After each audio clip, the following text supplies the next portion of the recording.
Hello and welcome everybody. My name's Luke. Welcome back to what some are calling episode 6 of Brits and Yanks Talk Trek. This is a podcast for Trekkies, Trekkers and everything in between. As we know, we're brought together as a group of friends from both sides of the pond with a little obsession about a game called Star Trek Fleet Command, as you know. But this is not a pod all about Star Trek Fleet Command. We are going to discuss and explore the cultural differences between the Brits and the Yanks. We're going to talk about Star Trek in general. We're looking forward to this one. We want this to be a show that you all get involved in, so please join us on our Discord and share any ideas, topics, anything like that with the pod members that we can use for future shows. Anything you'd like us to deliberate and obviously discuss. I asked everybody to do this last time and it was brilliant. I got some really good responses from it. So please do me a favor again. Share this out with a friend. Anybody at home who likes Star Trek in your alliance, if you're in STFC, anybody at all, share this podcast with a friend so we can try and grow the reach. And obviously, if you do like what we do here at Brits and Yanks Talk Trek, leave us a 6 out of 5 star review on iTunes. Let's talk about who we've got with us today. Obviously, you've got myself. We've got Mr. Perfection himself. We have got Silvers. How are you, buddy? I'm doing well. How are you doing, Lube? Absolutely great. Thank you very much. We've got the Tribble Mother herself. How are you, Minnie? I am great. And the King of the Graphic, Candy. How's your day been? My day's been pretty good, Lube. Tremendous. So we are going to start off with our STFC topic, as we do generally, and we're going to start off with one that I think will be quite a good conversation. We're going to talk about quality of life changes. Now, we are all quite quick to complain and to moan about things that happen in STFC, and people jump on the back of that rather quickly. But I don't think we're always as quick to praise some of the good stuff. And some of the good stuff that's been added very, very much of recent is quality of life changes. So let's start off with you, Silvers. Let's talk about some QoLs. What sort of stuff's come into the game and why do we like it? Speaking in terms of the past few months, we have seen an update to territory, the different services that are offered. This month being the new meridian sourcing and new particles in certain one-star systems. Of course. Because they've actually now got 2 particles, haven't they, per system now, which is nice. Some of them do. Some are still 1, from what I understand. Not all of them got an update. Oh, right, okay. I wasn't aware of that. I thought it was every single one-star territory had been bumped from 1 particle to 2. It might be. I'm not entirely sure. I know the meridian isn't in every 1-star. No, the meridian's definitely spread about, but from what I understood, the particles were boosted last month from 100 to 200 per day, and this month it went from 1 type of particle to 2 different types of particle, basically giving you a massive quality of life improvement, which obviously is the topic, because you only have to have a lot fewer different moves around the map to then gain access to all the different particles. Sorry, Silvers, carry on. The other one I was going to mention, which one of you was probably also going to mention, was the update to the X-Borg bundles for the different loops. Huge. Yeah, absolutely. Various loops like the Borg and Action got updates in the X-Borg tree, or the X-Borg faction store, where you're able to collect those bundles on a daily basis and essentially skip those grinds if you have the ship to a high enough tier. And I think that's a really key component of this in terms of giving advice and obviously when people should start to pull those. These bundles have been designed as a mastery box check. So once you've actually done and completed a loop, that's when they're the most efficient. So for example, if we take the Talios, for example, they want you to have a maxed out tier 12 Talios for it to be at its absolute optimum, whereby 1 pull of the X-Borg bundles gets you through. I think I get over 100 million in air probes. And 100 million is ridiculous. I need about 5 million a day, so it gives me 20 days. So I do a 7 chest pull of that. It's only 7. I'm getting 20 days worth of stuff in there. And obviously that means that I never have to go and do Borg, apart from days like today where we've got it as a battle pass event, which we will move on swiftly from because that angers me when I have to go out and kill Borg now because I've got to the point where I've got rid of it. But they were designed as mastery. So you are supposed to be engaging in the loop to get your ship upgraded, to get it maxed out. Once you've maxed it out, that ends the loop for you. And I think that's the perfect recipe to any loop within STFC. I think it's the case of you use it, you do it, because if they don't do that, if they don't close off old loops, it absolutely wrecks the opportunity of bringing new stuff in because it just ends up there being far too much in the game. Is that how you see it, Candy, or what do you think? I've definitely enjoyed the addition of like those loot bundles inside the Xbox store, and then also recently added in the addition to the new Mirror Universe Exchange tree as well in the refinery. Yeah, my biggest still to this point, my favorite quality of life improvement was when they introduced freebooters and it made crushing your dailies like you could handle it. That was mine. Essentially, you could fill up all your daily chest boxes within 10-15 minutes, and then you had the rest of the day to spend in the game to grind whatever you wanted to or needed to, or whatever kind of one-off events were going on that day. Absolutely. I mean, just to add a bit of context to that. So once you get to Ops 38 in the game, you unlock the Xborg Faction Store. The Xborg Faction Store has a research in there called Sweeps. So it has Federation, Romulan, and Klingon sweeps. And then it has a Swarm sweep as well. So there's 4 different researches. And what they do is they basically give you a multiple for killing one of the freebooter hostiles, which have their own space. They're like a green, sort of hazy, sort of nebulary type system, which are right in the middle of the map. You killing one of those freebooters counts as a massive amount of points. So, for example, for the normal faction hostiles, killing one freebooter of the appropriate level. So, for example, if your faction hostiles needed level 48, you would have to kill level 48 freebooters, and that would then count as 10 points towards your daily. The big daily for the faction hostiles below Op 60 is only 25 hostiles, so technically 3 would finish that. 7 hostiles would do all of your swarms because 1 swarm of the appropriate level is done with the freebooters, and it counts for 10 points towards your swarm dailies. So 7 would then do all of your dailies for swarm, all of your faction dailies, and also complete your Xborg dailies as well, which pay out reputation and some common Xborg credits, which again are the currency that you're going to use those mastery elements of your Xborg store. So no, absolutely huge. That was the first sort of real quality of life improvement specific to time saving and ending a grind and speeding up loops and speeding up a grind. I think that was sort of the first really big one, wasn't it, which was the freebooters. And obviously we've had quite a few since then. Minnie, I know Candy's just stolen your thunder there with total freebooters, but what else have you got for us in terms of quality of life? Because there's loads of others that are always obviously loop specific. Well, there absolutely are, but I genuinely really need to emphasize that after the onslaught of ships at 33, 34, 35, and new grinds, which can really push some players from the game, the freebooters at 38 was just such a welcome relief. And especially now moving on to the 40s, where we have brand new grinds and new loops to do.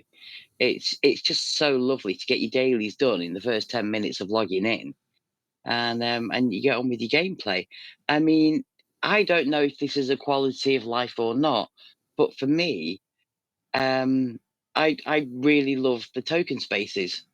Okay. I suppose this is server specific, but we have a row where if you're in token space, you don't get hit. And obviously that starts out quite low with your Eclipse token spaces, which have got much smaller 3-star. Yeah. And it goes up then with your Borgs, and it goes up now with your Jemadar for G4 and G5. Yeah. So for me, that makes a big difference. I can send a ship over 3 days, come back. I don't need to go mining for, well, another month or so. A period of time. No, and that's totally spot on. Obviously, from a quality of life perspective, it is making the quality of your in-game life easier because you're not having to think about going out and mining every day to maintain pulls. That's absolutely a quality of life improvement. Anything else from you, Silvers? Oh, I've got a ton more. Yeah, I thought you might. The next one that I wanted to bring up was the claim alls for your dailies in the gift section. Huge, but I've got a gripe with it, but huge. Your gripe being that it starts at Syndicate 21, I imagine. That's one of them. Yeah, for those that don't know, Syndicate level 21 unlocks the claim all option for your gifts. So all your building bundles and your refit tokens and warp tokens and all that, those get collected through a claim all once you reach Syndicate level 21, which is really nice. But it does break a little bit. Sometimes you need to click the same box a few times to get it to work completely. Absolutely. And I've got two other gripes with it. So one of them is once you go, and again, this is a 60 plus issue. Once you go into the 60s, you have to change the currency that you use to upgrade your treasury from the standard currency into rare currency, and you've got to physically go into the bundle to then go in and exchange it. That angers me. So it needs taking out of the claim all button because it leaves a little red pip with it. That annoys me. The second thing is when they're introducing new things into the game. So this month specifically, they added a new bundle to the Mirror Refinery. So your Mirror Universe now has your District 56 building claims, and they've been added to the Mirror store rather than being added where all the other building materials are in the claim all. So they've generated an extra click rather than making one actually go away by adding it in. They need to be more forward thinking when designing currency and bundles and pulls to think, can we throw it in the claim all? Can we throw it in the claim all? And really, the prereq to actually putting something in the claim all bundle is there any reason why somebody would not pull this every single day, like 7 30-day chests that people hoard? They designed that fantastically, didn't they, Candu, in the claim all button by the fact that it didn't actually claim those 2 boxes at the end. I think that was really good design. Yeah, there've been plenty of times where I've clicked the claim all and I'm like, why do I still have a pip there? And then when I first discovered it and seen that it doesn't automatically claim your 7-day or your 30-day, yeah, that was a bit aggravating when you're trying to clear pips out of a pip out of a pip-ridden game.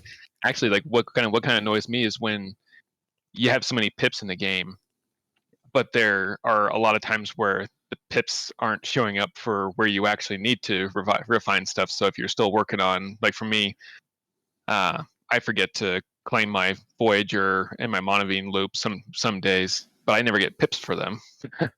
No. So and the actual pip that you actually want doesn't appear, and 500 that you don't are always there, and you can't actually get rid of them. No, I totally agree. Right. So let's carry on with your list. Let's talk about more quality of life. This is something that has started to come into the game a little bit. We've seen some sliders in various bits of content here and there. Obviously, the opportunity chests for the NX-01, and we've seen sliders in Multiphasics, which is a spenders only content, but it's a huge quality of life enhancement for all players that have access to them, and they really need to add sliders everywhere in the game, like everywhere. Agreed. This is like one of my favorite things is sliders. Recruit options. 100%. That's what that's one of the big ones. The faction recruits and the transporter patterns, those absolutely need the sliders. That's like one of my biggest gripes. And is that I'm spending 10 minutes clicking. Ship blueprints from the faction store. Yep, I was about to say that. Yep. Do you remember when whether you want to do it with credits or lat? Yeah. When I pulled, I would agree. That's potentially why. But obviously, you remember how painful it was on stream a few months ago when I pulled 2 lots of 650 blueprints from the faction store. So I pulled 1,300 blueprints at 10 at a time. Oh God, it was painful. God, it was painful. Anything else, Silvers? Well, I've got a whole list here of different ideas.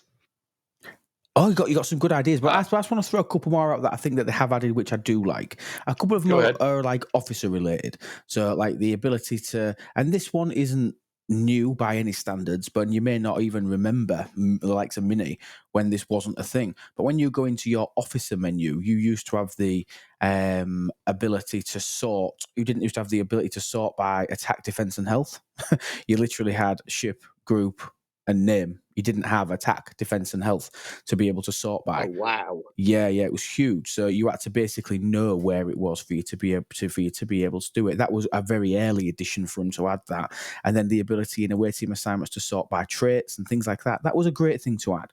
And obviously, the officer menu has also evolved, hasn't it? When you're selecting ships, that you can choose officers now that have got hull breach. You can choose officers that have got burning as an ability, that fire isolytic damage, that have isolytic defense. They are adding lots and lots of. I think they're more for newer players rather than older players, because if I'm being 100% honest with you, I tend to use the same crews most days for most things. I don't know if that's the same everywhere. I've adapted myself to basically have my mining ships, which don't really change, and my hostile ships, which are crewed for waves, but I don't really change those crews at all. I can just use those crews for everything else, and then I always have them crewed up for waves. So I'm using the same officers every day, just because I try not to change as many at this point in my game. Yeah, no, I totally agree. Okay, so let's go around then. Let's come up with a couple of things that we would like to see added in terms of quality of life. We'll start with you, Silvers. Oh, you've got more. Go on. Armada speed ups. Huge quality of life thing. Yeah, agreed. That was my next thing. I think that's an amazing. I think that's an amazing addition. It was massively requested. I'm still quite mad that they paywalled the ability to start multiple armadas at once. I'm still annoyed with that. Yep. That annoyed me, because I think that's just I think that is a QoL improvement, and I don't think QoL should ever be paid. Like the Armada speed ups, that is a QoL. However, it was grindable through waves, so you could technically just go out there and grind it out through waves in one hit, a couple of hours, bang, done. Absolutely, yeah, because it was only 1,100 or 11,000 or so. It wasn't many credits, and if you can get through wave 10, that's only 4 sets of waves. But I mean, even if it took 10 sets of waved, it is day one grindable. If it took you 10 waves to do it, you could do that over a week or two. Yeah, it wouldn't pull you. Maybe mean not pulling some of your other chests like your Syndicate, your Sloan Shards, and things like that. But you could just go out there and grind that if that was something that was important to you. And it is a massive quality of life. The fact that I can go out now, and I did this, I was out of Dominion solo loot, and I do still pull that. And I went out with my ships. I went and ran about 10 in about 3 or 4 minutes, because I can do that on one hull, and that's me done for a week in 3 minutes on Dominion solos. And I couldn't have done that. It would have took 15 to 20 minutes if I was having to wait the 90 seconds for every single one. So it is, and that's obviously the smallest use of Armada speed ups. Obviously, when you're starting to reduce your 15 minutes down to 30 seconds for the big armadas, for your big group armadas like the factions, it's even more of a time saving and even more of a quality of life improvement. It's massive. What else you got? Yep. Related to Armada speedups, I would like to see a fix to the timer, because that still is broken to this day. Yeah. The timer doesn't update when you use the speedup, which it really should. Agreed. It's just an annoyance. It's a visual thing. So you use your speed ups, it should reduce it down to 30 seconds, 10 seconds, depending on the armada, and it remains at the old timer, and that is annoying. I agree.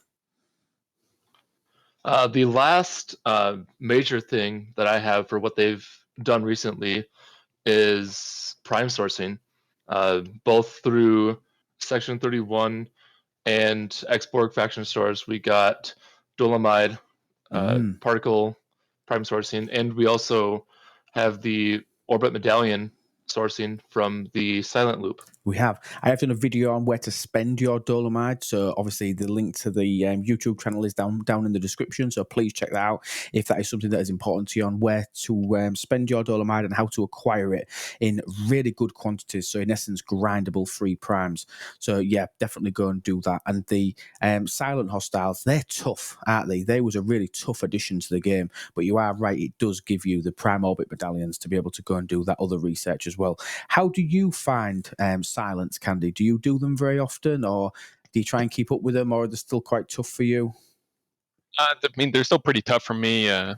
I'm just now like being able to like kind of comfortably be able to collect like the rare currency that you get from the Nice. silent hostiles, and going up to ops weeks, finally able to kind of like obtain Zindi Armada tokens, but Mm. for whatever, however useful that is, that'll end up bank. At some point, I'll be sitting on a They're bank not. of them, and when I'm strong enough to actually use them, I'll have plenty banked up. To be honest, they're useless. They're not. The Zindi Yeah. Armadas. You're also capped at 5k, Don't bother. Fabulous. but they will be good for an Armada damage event, which is coming tomorrow at time of recording. Mini, what about you? Obviously, slightly lower in the 40s range. I think it's quite good to talk about how do you do with silence. Obviously, we're talking about this as a quality of life, and it is good to be able to grind the free primes. But is that realistic at your level with your ship? No. Honestly, I opened my 42 Kelvin today. Oh, congratulations! I took a leaf out of your book and I spent 3 million platinum on it just to get the end. It was like so close. You make me out to be so frivolent. I know, right? I hope Samo's not listening to this. Oh, just giving out palpitations. It's only tier 2. In all honesty, Loop, I've not attempted. I tried them once. I didn't stand a chance. So, I think you said it quite bluntly, really. If you can't kill him, you're not ready for them. So I just put them to bed. I will go attempt them now. I've got my 42 ship. Yeah. When it's tiered up a little bit more, I feel.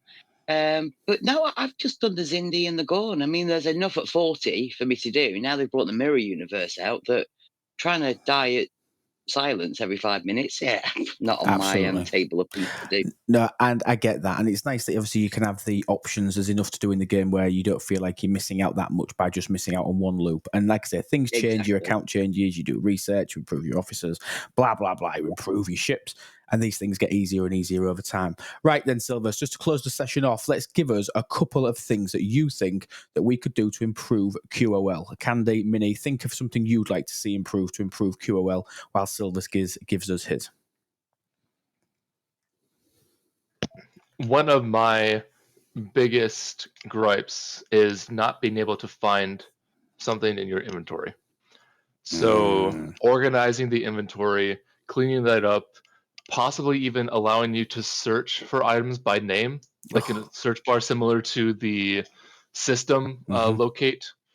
That would be incredible. They've started to do something like that with the store in-game.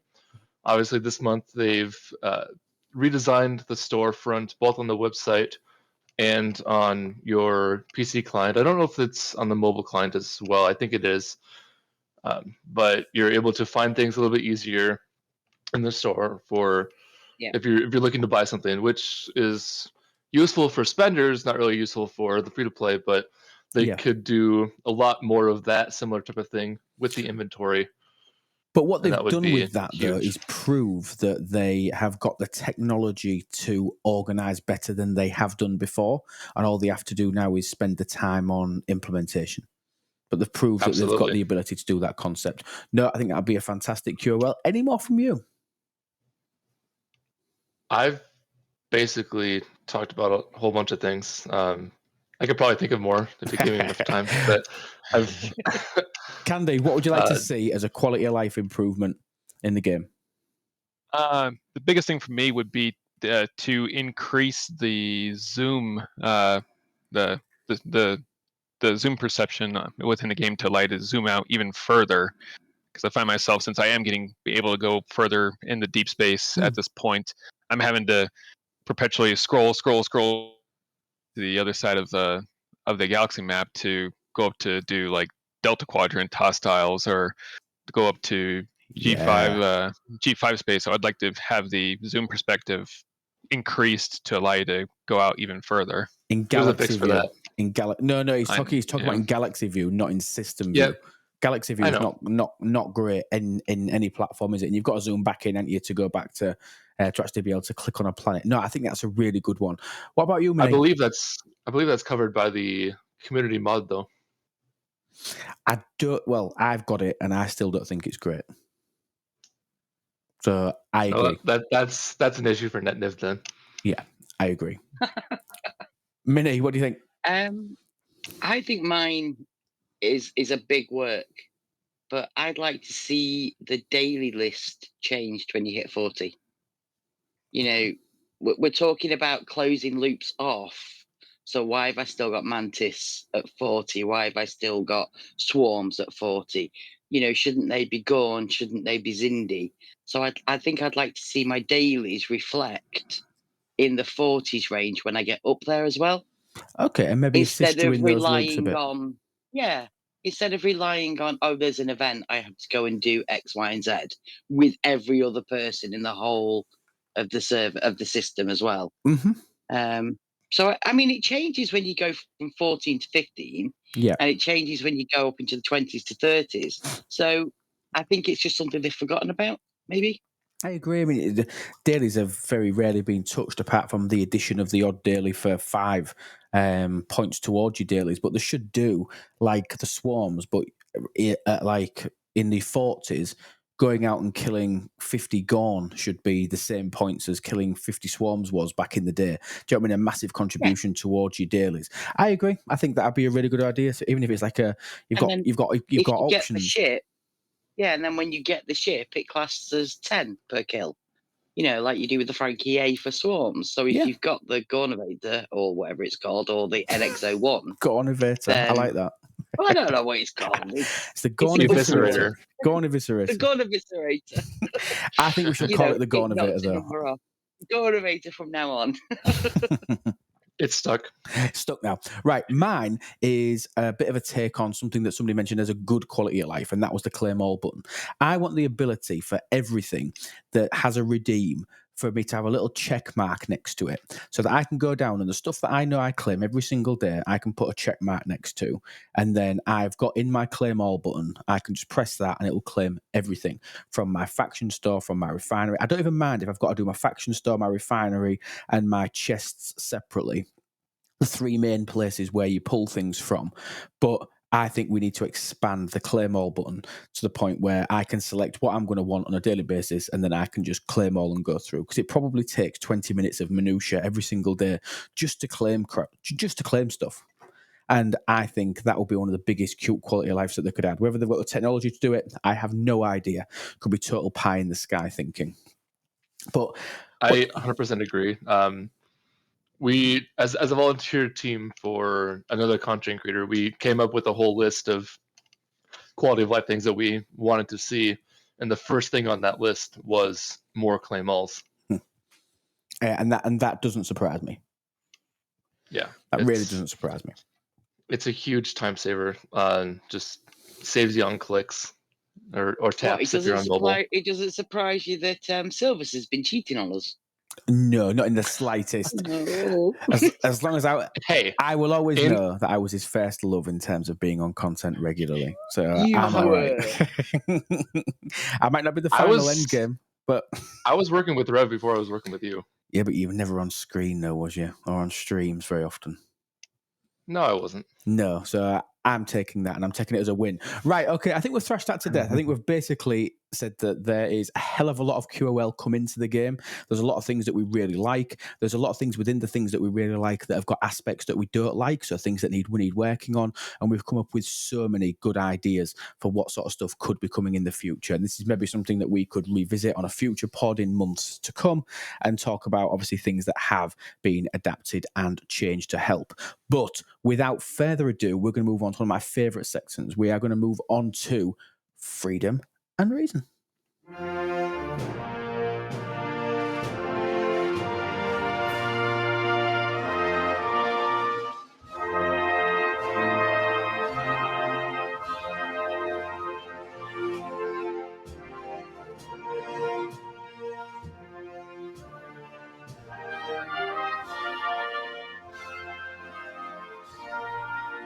Yes, and here we are. Freedom and reason. Our freedom and reason topic. So, our discussion regarding the cultural differences between the Brits and the Yanks.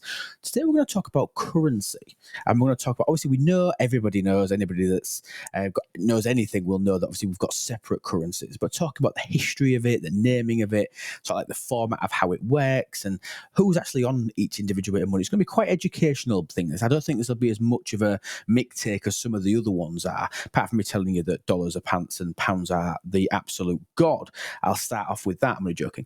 But we'll start off with you, Silvers. I'll let you talk us through it because this was one of your ideas in terms of currency. Tell us what you think, what way you think you'd like this segment to go. So I was interested in discussing the differences in like who's on the money, whether it's the president of the United States, but I don't know how it works for the UK. And I was also curious in how your money was made or what material it was made out of, because we've got a material that we use for our money, but I'm not sure what the UK uses. So that was my idea for the segment. Yeah, and I think obviously is the president on all of your notes? So it's not the current president. It's a set president for a set note. So George Washington, he's our very first president. He's on our $1 bill, as well as the quarter. I mean, you've got presidents on all of yours. So do you have the same image on the front and on the back of notes of dollars? Is it the same on both sides? No, the front of the note has the president. The back has, I think it's Lincoln Memorial. It's one of our government buildings. Okay, because the way we do it is the front of all of our notes always has the current monarch on it. So currently we're in a transition phase now where we're going from Elizabeth II through to Charles III, obviously with the change of our monarch last year.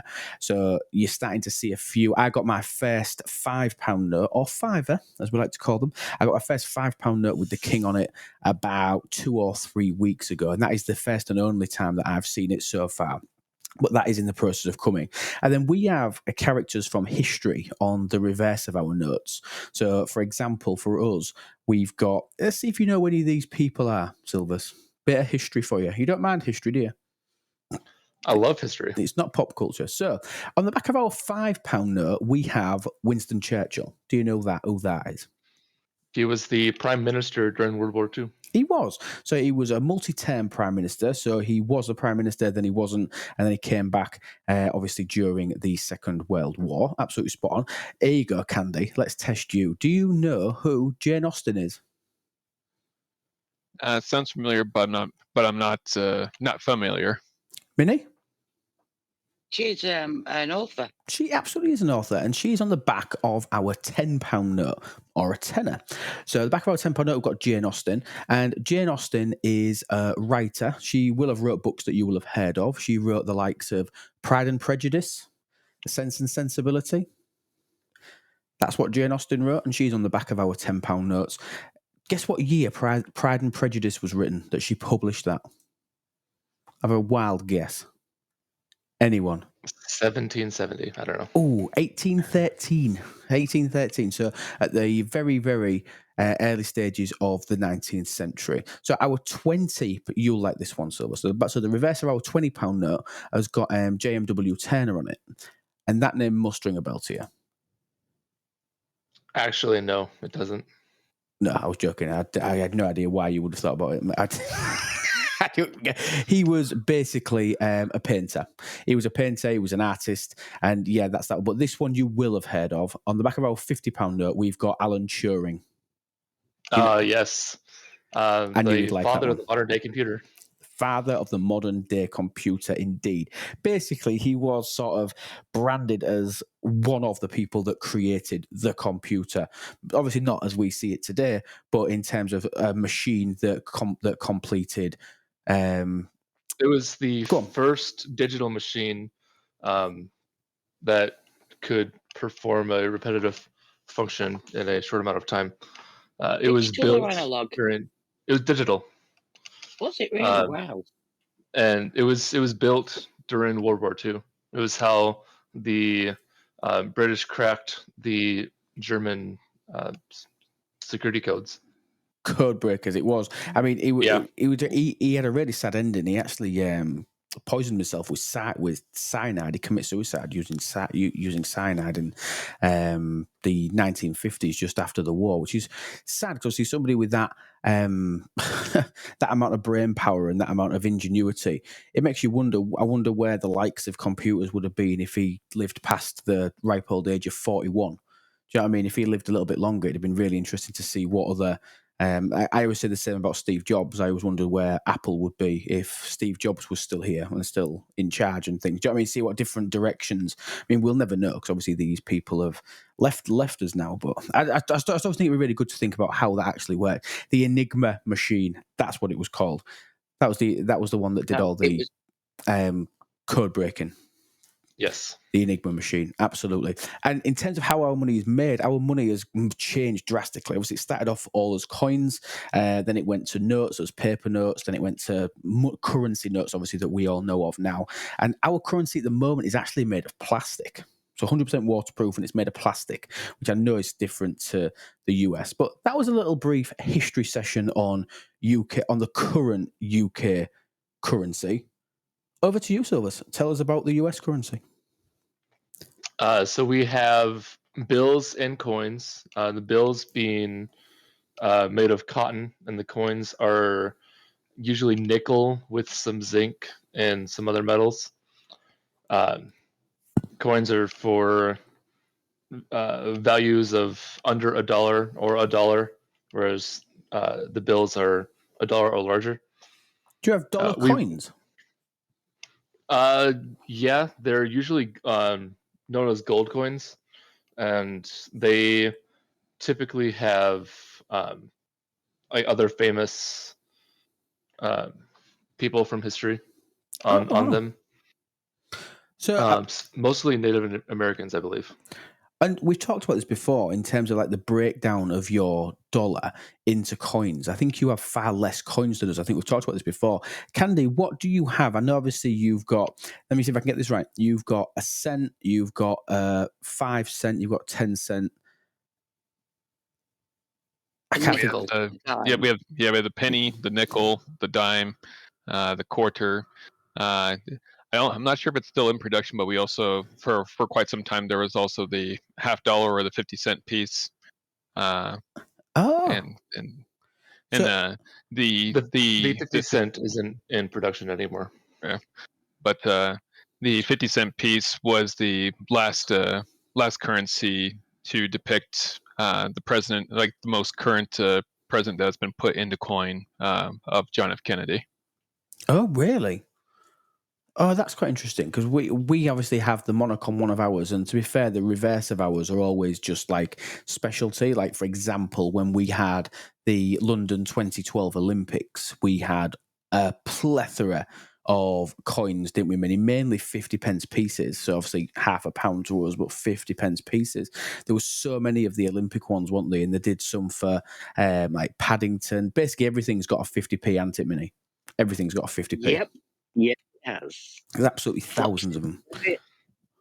Peter and Rabbit, I think it's Paddington, you name it. I think it's partly in part due to just the difference in size between our countries.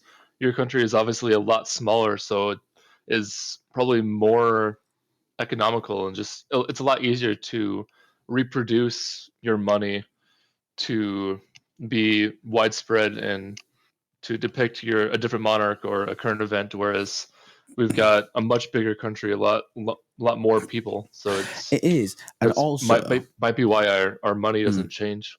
And obviously, another big thing with that is you think if we look at the last 200 years, we've probably had 10 monarchs because your head of state is the president who changes every 4 years, 5 years, 4 to 8.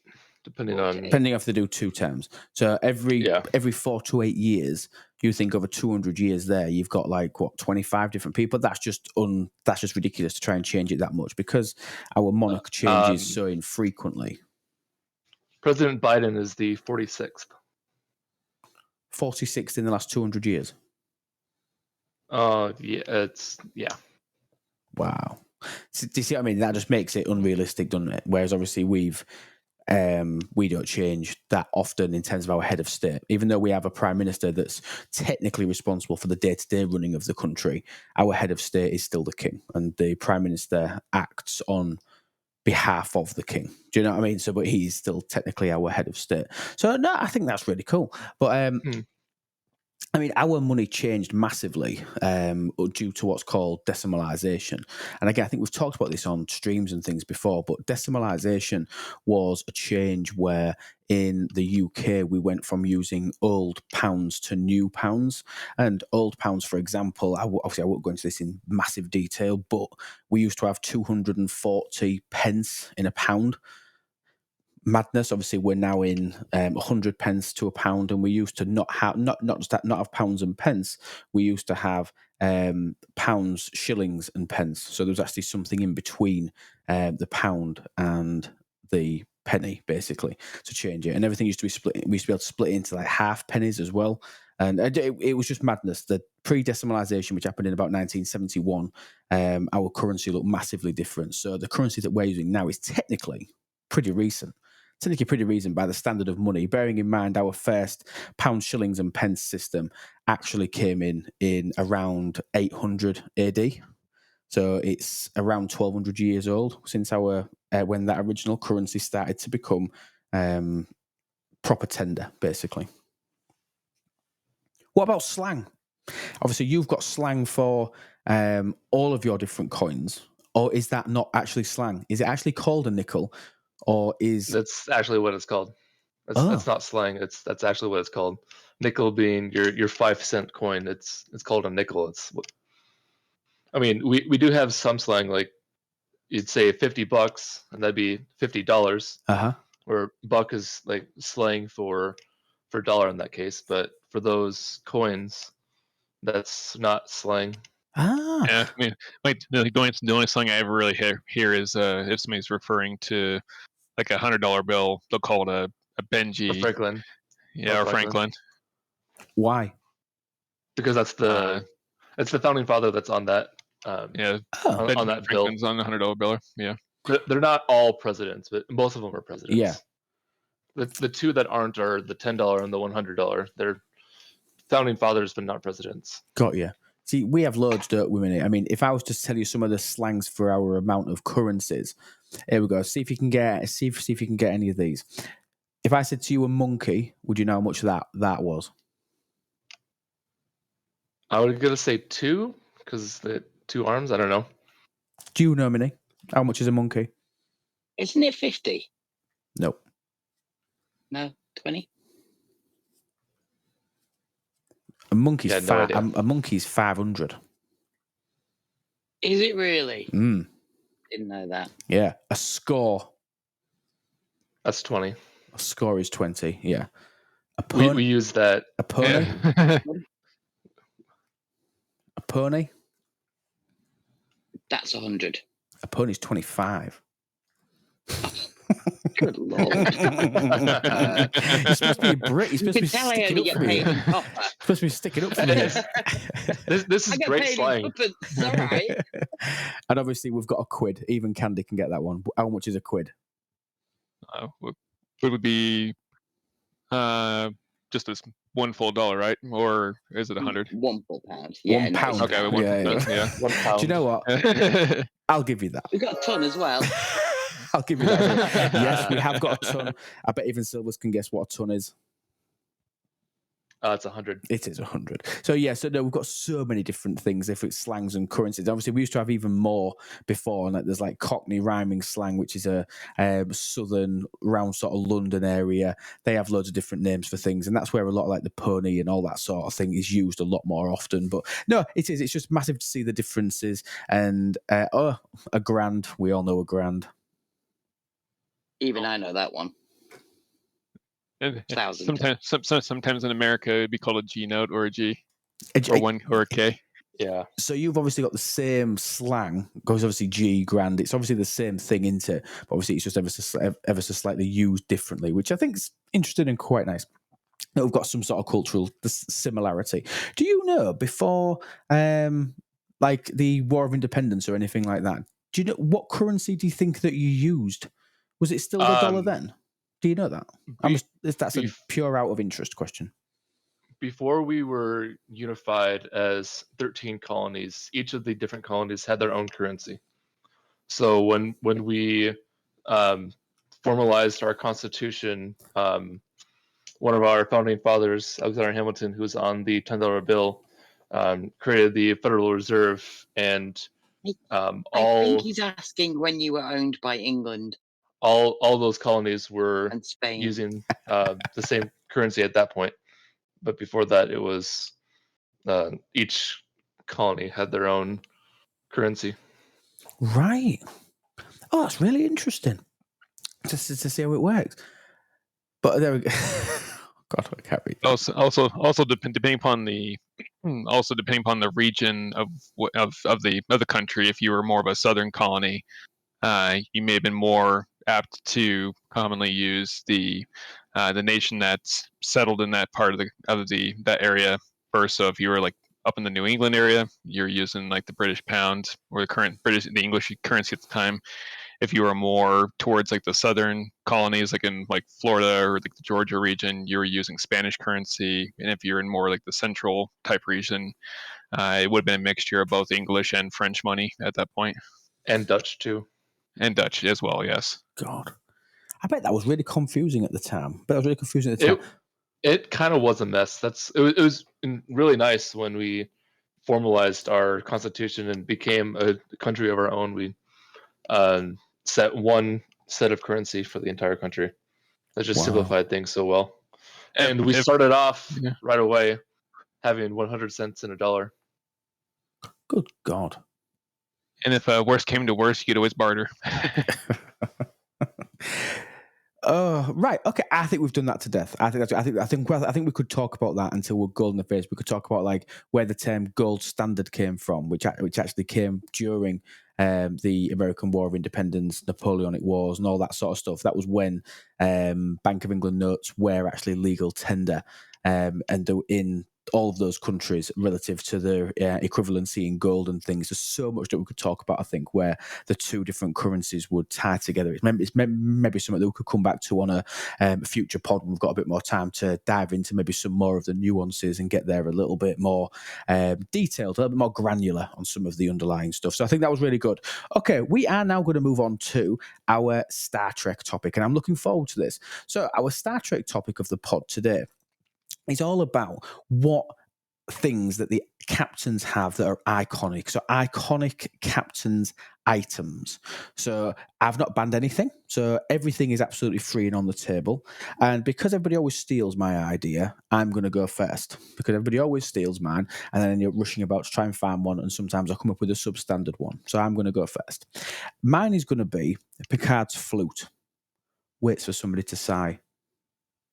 Nobody sighed. Nice. So mine is Captain Picard's flute. So Captain Picard's flute was something that he got from an episode where he was basically captured by an array for literally a span of minutes. But during those minutes, he lived a full alternative life on another planet where he had a wife, he had children, he grew old, he became a member of the community. Started off early with like totally not believing that it was all real. He just didn't believe that it was real. I'm trying to remember the name of the episode. I want to say Inner Light. I think it was called The Inner Light, that TNG episode, and it was so good. And part of it was that he actually learned to play this flute. So he learned to play the flute, and this flute he learned. Yeah, I think he only ever learned one song because he only ever played that one song throughout every single episode that he actually used the flute in. But it was such a cast back to, I think, a life that I think deep down he kind of wanted, but he never realised because he was the captain of a starship and he was basically married to Starfleet and his children were his crewmates, the people that he captained, that he commanded. That was sort of the relationship that he had. He never had a standard wife-kids relationship with anybody. So I think it was nice to see him in that light, to be able to get it. And then once he'd come back from the array, and obviously he was only out for a literal few minutes when he'd lived an entire lifetime, he went back to his quarters and it was presented to him. Riker brought him this flute to say that it was there. So he then had that as a always memento. He had it as a perpetual reminder that obviously he had lived that life. And I just thought it was a really good storyline. I thought it was a really good look into how Picard potentially could have lived had he decided to go and be the family man and go down that sort of a route. So that's mine. Anybody got any thoughts on that? Do we think that was a good one? Are we happy with that? Are we glad I went first? Yeah. Yeah, that is a good one. Right, Minnie, you go. Mine is Janeway's coffee mug. I think it's iconic in the fact that whenever she's making any decisions, she'll be drinking her coffee, and then she'll be swinging it around in her arms. And I don't know, it's always, as a woman who's always got a mug of coffee on the go, I really liked the fact that coffee, black, was still a thing, and that stainless steel mug is just iconic for her, for me. Do we think she looks like a little pinch of salt in her coffee kind of gal? I need to replicate it because it's got it. What do we think? I never heard anybody say coffee, black, double strong, double sweet, hint of salt. I never saw that, but I don't know. She might have had me down as that kind of person. But yeah, I mean, there's coffee in that nebula. It was a very iconic item of Janeway, wasn't it? And she basically couldn't function without a coffee, could she? Mm-mm. No. Like any good redheaded woman. No, it did. No, I think that's a really good one. Obviously, something that we have grown to know Janeway about. Something you think about Janeway, you think about coffee. I totally agree. What about you, Silvers? I have to go with Cisco's baseball. Oh, good choice. I am a huge fan of baseball. It's probably my favorite sport that I would choose to watch. And it was the sport that Benjamin Sisko was a huge fan of as well. And he always had this baseball sitting on his desk. And one of the best moments in Deep Space Nine was when the Deep Space Nine crew had to evacuate, and the Cardassians moved in, and Gul Dukat went into his office, and Sisko's baseball was still there, and Gul Dukat knew Sisko was coming back because he wouldn't have left it. He knew that Sisko was coming back, so that's just one of the most iconic items in all of Star Trek. Is just that baseball. I really love it. I agree. And don't you think it was nice how that his best sport wasn't the likes of Parisi Squares, or it wasn't, do you know what I mean, some other Star Trek made up kind of racquetball or whatever what that thing is where they're smashing it. Do you know, anything Star Trek related. They didn't pick a Star Trek sport. They picked an actual genuine sport that obviously people could relate to when it happened, even still today. And I think that's one of the key things is that people were able to relate to it. They knew what baseball was. They might have played it when they were young or grew up watching it and liked watching the baseball games on the TV. So it allowed the viewers to really feel connected to Sisko in a way that they might not have been able to with someone like Picard, who has a flute, which is somewhat common for Americans. I don't know what it is for the UK, but it was also foreign. It was a different design. So no, I agree. It's hard to say. And the baseball did give us, in my opinion, one of my favourite episodes of Deep Space Nine, which was the one where they played against the Vulcan ship in a game of baseball. It was genuinely one of my favourite episodes. I absolutely love watching that. Death to the opposition. It's one of it. It comes up with some great wharf lines and some great interaction. We really get to know Rom in that episode as well. really get to know Rom in that episode, and I think Rom gets a hell of a lot of character development from that particular episode, and I really liked it. And everybody just played an absolute blinder because it wasn't too serious. It was quite laughy-jokey, but again, it was one of those things that we can relate to. We can't relate to flying around space at warp factor 12.8, and do you know what I mean? We can't relate to that, whereas we can relate You can't to go above warp 10. I'm joking. Well, actually, they do. In all good things, they do warp 13, don't they? And I don't understand how that works. Don't get it. But that's why I'm sticking with it, and I'm going to take that. I'm going to take that as a win. Don't ask Jane to win, Paris. No, absolutely not, because then they they get funky in their lizard skins. But I think it's nice to see it relate to it, and I think that baseball is absolutely great. I think the subliminal messaging that it does by the fact that he leaves it, I think that's massive, and I totally agree. Really, really iconic. What about you, Candy? My choice was not necessarily an item, but more it falls in the realm of a possession. Okay. And that would be Captain Archer's beagle Porthos. Oh, I mean, That was throughout my this- second option. and I had two options. I had two items lined up in case somebody used Porthos. But I mean, throughout the series, I mean, Archer kind of like almost using Porthos as kind of the ship's first guidance counselor when he needed help getting through a tough mental type situation. It was always kind of a fun, kind of a stress break in the series Absolutely. to have him fall back on his best friend. absolutely. And I mean, it's one of them things, isn't it, where I mean, that's what a dog does for everybody in real life. Do you know, in real life, if you've got a dog, you've got a cat, they're that friend that you can talk to. And yes, people do talk to animals. We can talk to. They're never going to judge you. They're always going to be on your side, and they are just like one of them companions. And I think it's something that Star Trek missed out on. Do you know what I mean? Because they don't really have pets. I mean, there's the odd one. Data's got Spot. Do you know what I mean? But can we think of any more characters that have got pets?